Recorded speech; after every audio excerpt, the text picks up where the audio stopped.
반갑습니다. 말씀과 함께 하루를 시작하는 주님의 백성들을 예수님의 이름으로 축복합니다. 2023년 4월 20일 목요일 오늘 주신 말씀은 민수기 16장 1절부터 15절까지입니다.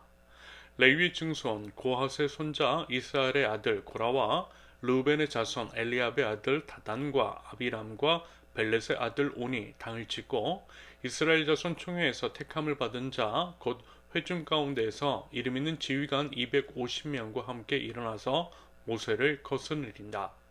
그들이 모여서 모세와 아론을 거슬러 그들에게 이르되 너희가 분수에 지나도다.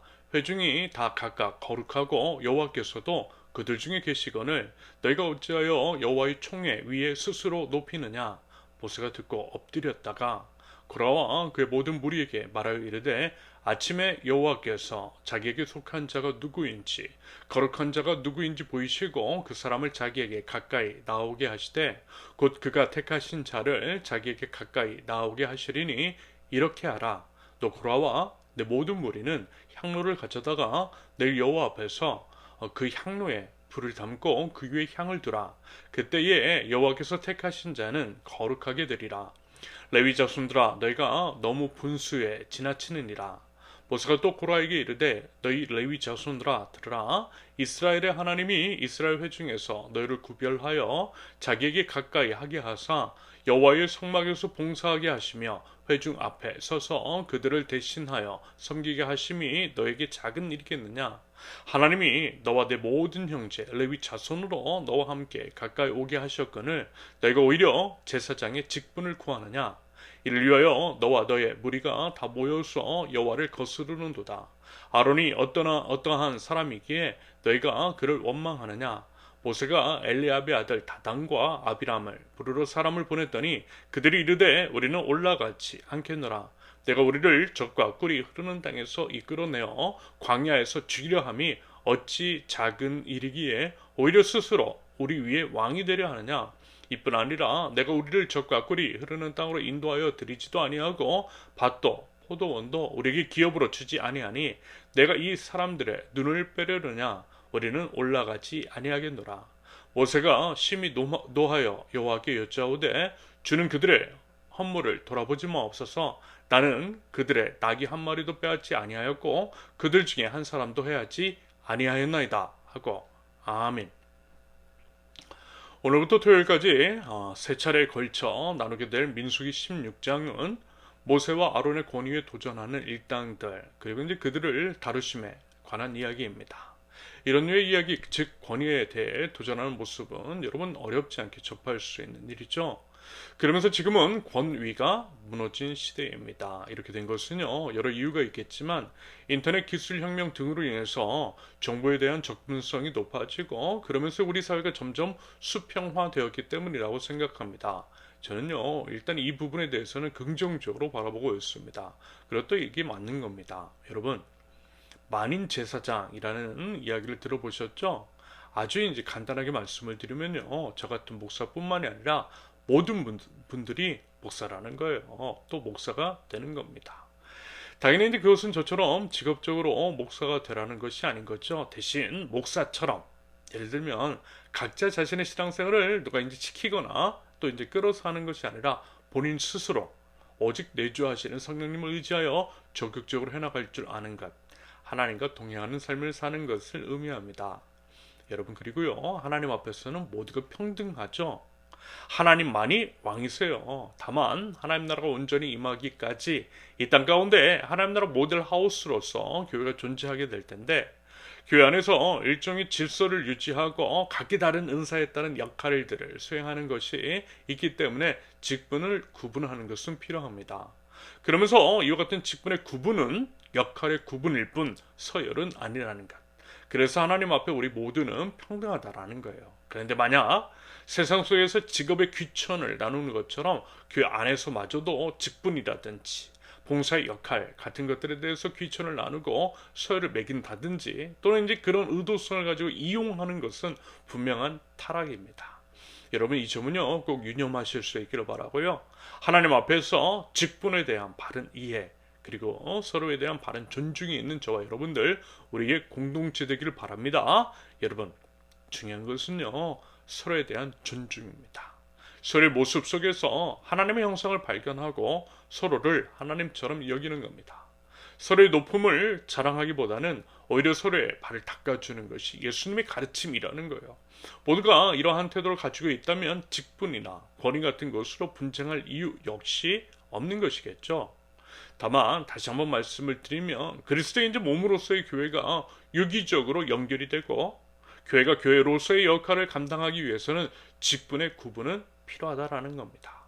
사도 바울의 비유처럼 교회를 몸으로 봤을 때 모든 사람이 똑같은 역할을 할 수는 없다라는 거예요. 누군가는 머리에, 누군가는 목에, 누군가는 팔과 다리 등에 각각 이제 저마다의 역할을 알고 또 그 역할을 존중하며 또한 각자의 역할을 충실할 때에 그리스도인들 몸인 교회는 교회로서의 기능을 온전히 감당하게 될 것입니다. 그러면서 이제 당연히 모든 일들이 질서 있게 조화를 이루게 하기 위해서 조정을 하는 역할을 수행하는 사람은 필요하다라고 하는 것. 머리의 역할, 리더의 역할은 필요하다라는 거예요.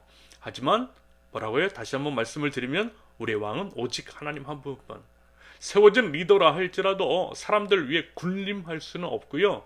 다만 서로를 존중하는 가운데 그 본인의 역할에 충실하면 되는 거예요.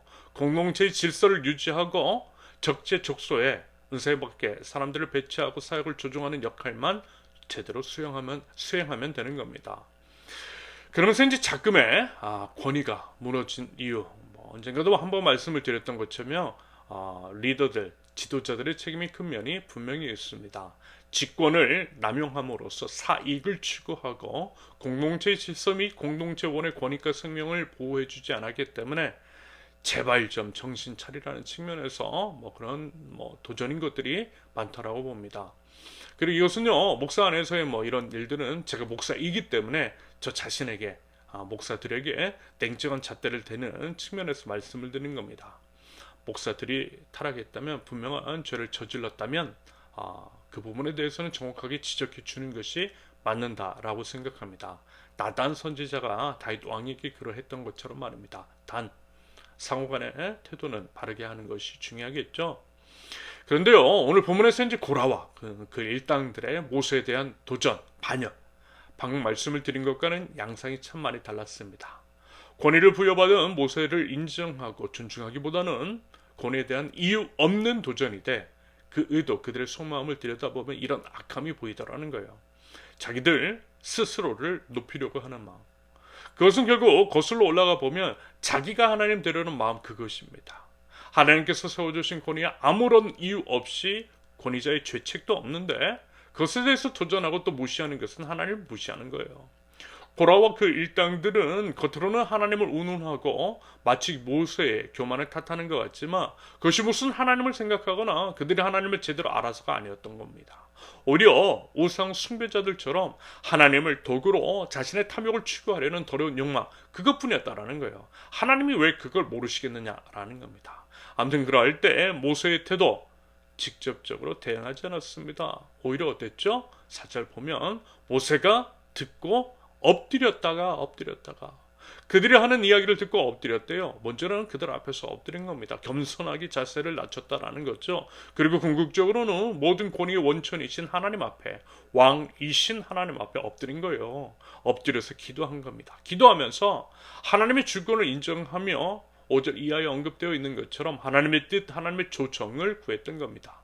여러분, 이것이 믿는 자의 마땅한 자세인 줄로 믿습니다. 하지만 안타깝게도 이제 교회 안에 종종 이런 분쟁 같은 것들, 좀 더 이제 구체적으로 말씀을 드리면 담임 목사와 성도들 간의 분쟁 같은 것들이 일어나는 것들을 보게 되는데요. 이제 대체로 이제 또 정말 죄송하고 부끄러운데요. 제가 이제 경험한 교회만으로 한정을 한다면 글쎄요, 그 분쟁의 원인이 거의 이제 담임 목사들에게 있었습니다. 그러면서 이제 그들이 잠잠히 기도하고 하나님 앞에 엎드리기보다는 어떻게 하죠? 자신에게 이제 맹목적으로 충성하는 성도를 앞세워서 그들 뒤에 숨더라고요. 그리고 이제 성도들끼리 싸움을 붙이는 그런 악함 같은 것들이 있더라는 겁니다. 근데 이제 그건 정말 악한 거죠. 하나님 보시기에 악한 것이고요. 그 부분에 대한 분명한 책임을 지게 될 것입니다. 저는 이제 그렇습니다. 일단 현재 제 마음, 그리고 이제 앞으로도 꼭 그렇게 하고 싶은데요. 이런 일들이 있을 때 일단 엎드려야죠. 모세처럼 말입니다. 그리고 살펴야죠. 저 자신을 냉정하게 말입니다. 그리고 오히려 감사해야죠. 저 자신을 되돌아볼 수 있는 기회를 준 것에 대해서 말입니다. 아무튼 그래서 제가 잘못했고 또 그것 때문에 일어난 일이라면 하나님과 사람, 공동체 앞에 죄를 시인하고 용서를 빌어야겠습니다. 만약에 이유 없는 도전, 마치 오늘 모세에 대한 고라의 일당의 발당 같은 것이라 할지라도 하나님의 권위를 인정하며 하나님 앞에 무조건 엎드리는 것이 필요하다라는 거예요.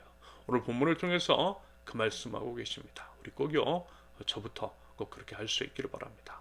물론 어렵죠. 힘듭니다. 아무 잘못한 것도 없는데 눈물 콧물 모든 게 다 쏟아가면서 헌신했는데 권위를 무시하고 무시받고 억울한 누명을 쓰고 공격을 받으면 솔직한 얘기를 다 때려치우고 싶은 생각 왜 안 들겠어요. 그런데 참고 기다리고 기도하면서 주님의 일하심을 기대하다 보면 하나님께서 또 처리해 주시다라는 겁니다.